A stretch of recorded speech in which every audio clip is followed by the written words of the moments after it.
आज मैं आपको उस सिकंदर का किस्सा सुनाती हूँ, भारत में जिस सिकंदर को महान कहा जाता है।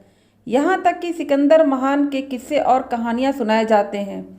जीतने वाले को उदाहरण दिया जाता है कि जो जीता वही सिकंदर। क्या आपको पता है कि उस सिकंदर का अभिमान एक फ़कीर ने चूर चूर कर दिया था? बात उन दिनों की है जब सिकंदर भारत आया था।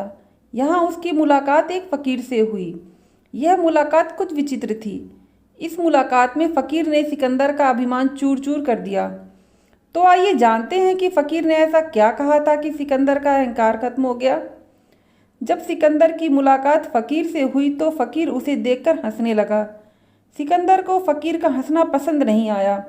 उसे लगा कि फ़कीर उसका अपमान कर रहा है। उसने गुस्से से फ़कीर की तरफ देखा, परंतु फ़कीर और ज़ोर से हंसने लगा। इसे सिकंदर का गुस्सा बढ़ गया। सिकंदर ने फ़कीर से कहा, शायद तुम मुझे जानते नहीं या तुम्हारी मौत आई है। जानते नहीं, मैं सिकंदर महान हूँ।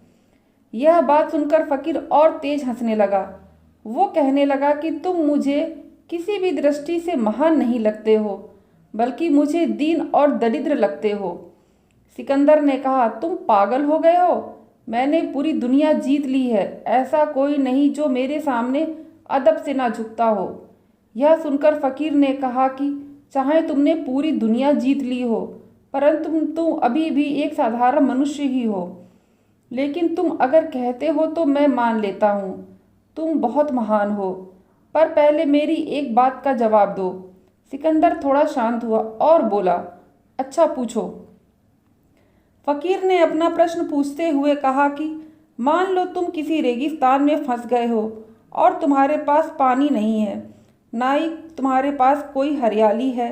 वहाँ तुम्हें पानी का कोई स्रोत मिल जाए, परंतु तुम अगर खोजो और तुम्हें एक गिलास पानी के मिल जाए, तो तुम उस एक गिलास पानी के बदले में क्या दोगे? सिकंदर सोच में पड़ गया। फिर कुछ समय बाद उसने उत्तर दिया कि मैं एक गिलास पानी के बदले अपना आधा राज्य दे दूंगा। फ़कीर ने पूछा कि अगर वो आधे राज्य में पानी ना दे तो क्या करोगे तुम? सिकंदर ने जवाब दिया, ऐसी हालत में मैं अपना पूरा राज्य दे दूंगा। फ़कीर ने हंसते हुए सिकंदर से कहा कि तुम्हारे राज्य का मूल केवल एक गिलास पानी है और तुम खुद के महान होने का घमंड किए जा रहे हो। यह सुनकर सिकंदर फ़कीर के चरणों में झुक गया।